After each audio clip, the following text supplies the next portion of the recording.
Kidney disease ഉള്ളവർ പല മരുന്നുകൾ കഴിക്കുന്നുണ്ടാവും.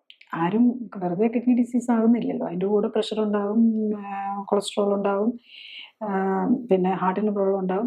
അപ്പോൾ പലരും ഈ ആസ്പിരിൻ ഒക്കെ പോലെയുള്ളതും ഡയബറ്റീസിനുള്ള മെറ്റ്ഫോർമിൻ അതുപോലെയെല്ലാം മരുന്ന് കഴിച്ചുകൊണ്ടിരിക്കുകയായിരിക്കും. അപ്പോൾ അത് തന്നെ അത് അൾസറുകൾ ഉണ്ടാക്കും, ഇൻറ്റസ്റ്റൈനിൽ അൾസറുകൾ ഉണ്ടാക്കാം.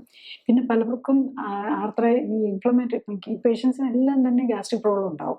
അത് ഗ്യാസ്ട്രിക് പ്രോബ്ലം വരുന്ന അതായത് ഈ വയറ് സംബന്ധമായ പ്രോബ്ലം വരുന്നത് എപ്പോഴാണ്? വയറിൽ എന്തെങ്കിലും അൾസറോ കുരുക്കളോ ഒക്കെ വരുമ്പോഴാണ്.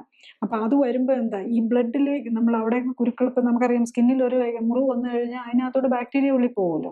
സ്കിന്നിനെ പോലെ അത്ര ക്ലീൻ അല്ലല്ലോ വയറിനുള്ളിലെ ഭാഗം. അവിടെ മുഴുവനും ബാക്ടീരിയാസ് നമുക്കറിയാം. വോമിറ്റസും ഛർദിലാണേലും ഇതും നമ്മൾ സ്റ്റൂളും ഒക്കെ മലമൊക്കെ നമ്മളൊരു അൺഹൈജീനിക് കാര്യമായിട്ടാണ്. അതിനൊക്കെ ഫുള്ളി ബാക്ടീരിയാസ് നിറച്ച് ബാക്ടീരിയ ആയിരിക്കും. ഇതൊക്കെ നേരെ ഉള്ളിലേക്ക് കയറി പോവുകയാണ്. അപ്പോൾ അത് നേരെ ഉള്ളിലേക്ക് കയറി ചെല്ലുമ്പോൾ ഈ ടോക്സിൻസും ഒക്കെ ചെല്ലുന്നതിൻ്റെ ഇമ്പാക്റ്റും കിഡ്നിക്കാണല്ലോ വരുന്നത്. അപ്പോൾ ഈ മരുന്നുകൾ എടുക്കുമ്പോൾ ഉണ്ടാകുന്ന അൾസർ മറ്റേ ആസ്പിരിനും അതുപോലെയൊക്കെ എടുക്കുമ്പം അതിൻ്റെയൊക്കെ ഏറ്റവും മേജർ സൈഡ് ഇഫക്റ്റ് തന്നെ അൾസറാണല്ലോ. അപ്പോൾ അതിനകത്തൂടെ ഇതെല്ലാം കയറി പോകുന്നതും കിഡ്നിക്ക് ദോഷം ഉണ്ടാക്കും.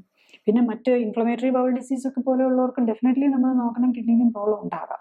അപ്പോൾ നമ്മൾ ഈ clinically supported life style correction ഏത് ഡിസീസ് ആണെങ്കിലും നമ്മൾ നോക്കുന്നത് ഈ ബോഡിയുടെ ഫുഡ് കറക്റ്റ് ചെയ്യുക, എക്സസൈസ് കറക്റ്റ് ചെയ്യുക, ടോക്സിൻസ് കുറയ്ക്കുക, മരുന്നുകൾ കുറച്ചുകൊണ്ട് വരിക. മരുന്നുകളെല്ലാം ടോക്സിനായിട്ടാണ് കാണുന്നത്. ഇതെല്ലാം കിഡ്നിക്ക് വർക്ക് ലോഡ് കൂട്ടുക.